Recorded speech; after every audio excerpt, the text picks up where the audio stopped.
I'm Patty Shepard, and my personal experience with the Occupy movement has been quite a journey so far. One of the first things I remember is sitting probably in that pew next to Liz one day in church last fall, and she said something about how the tents were in a park right near where she worked downtown. And I got really scared for her, and I was really aware that that was my first reaction of fear. Then, not long after that, my husband Ron was watching something on the internet, and I heard him from the other room go, "That guy really gets it." So he got my attention, and I went in, and we watched this short little video called Occupy Love, and the speaker was saying things at the beginning about it's not about the 99% versus the 1%, because we know where that would get us, but in fact, it's about finding solutions that truly work for everyone.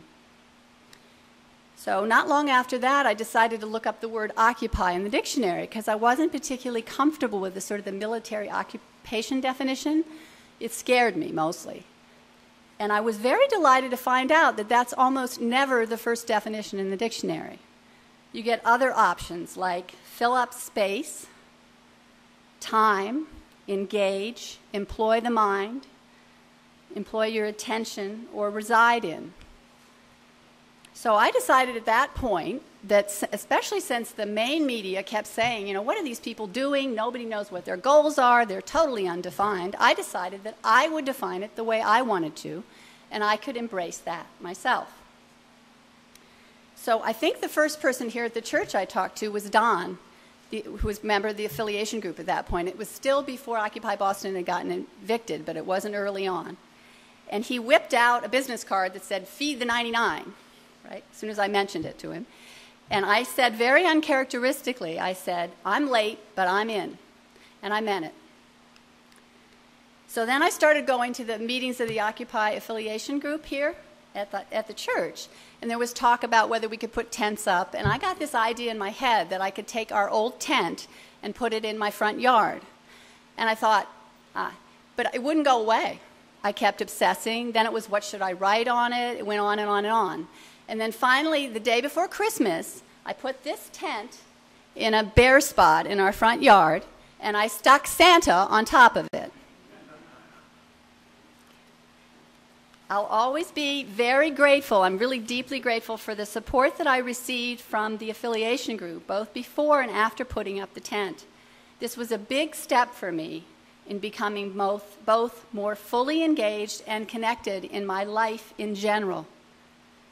Since then, I've been very moved by a number of experiences with the Occupy movement. From a very inspiring meeting we had a few weeks back here, a very small meeting of those of us that were doing the service, which I was very inspired by, to a meeting, a very large gathering, larger than we ever dreamed, in Arlington just a week ago, that I was also very moved by. But what I want to share with you today is something that I heard about from a group that's been meeting all along that's associated with Occupy Boston, and they're called Decolonize to Liberate. And they meet on Friday evenings, early evenings, in Harvard Square at the UU Church there. And my understanding of what they're doing is trying to help people to learn how to basically decolonize their mind, because they see this sort of colonial mindset as one of the deep problems in our world today. One of the inserts in your order of service is a short version of what they call their ways of being. And the component of it that I like the best, in some ways, at least I want to tell you about, is that when there's dissent in the group, rather than seeing that as a problem, they actually try to keep framing that as a real opportunity for the whole group to put their heads together and come up with a solution that really is better for everybody. So now, before I close, I want to tell you a little bit more about the occupations that have been happening right here in Winchester around my tent. This little character showed up around Easter in the spring. And as you may or may not be able to see, he's got stuck to his chest a little Occupy Your Heart sticker. But what's also very confusing about him is he looks a little bit like the Easter Bunny, and he looks like he might be an indigenous person because he's wearing a loincloth. And my preference is that he's really Charlie Brown's best friend, because in my family of origin, Charlie Brown's best friend was a real mythic hero. And then around the summer solstice, a very diverse group of nature creatures seem to have shown up. And I planted an elderberry bush, and we've got leprechauns and fairy doors and little crystal animals. It's really quite cute. And today we have visiting with us the star performer. She's a little fairy, and you can find her literally hanging from the tree behind the tent at my house these days. So I want to thank you all again from the bottom of my heart, which I'm really working on occupying more completely. Thank you.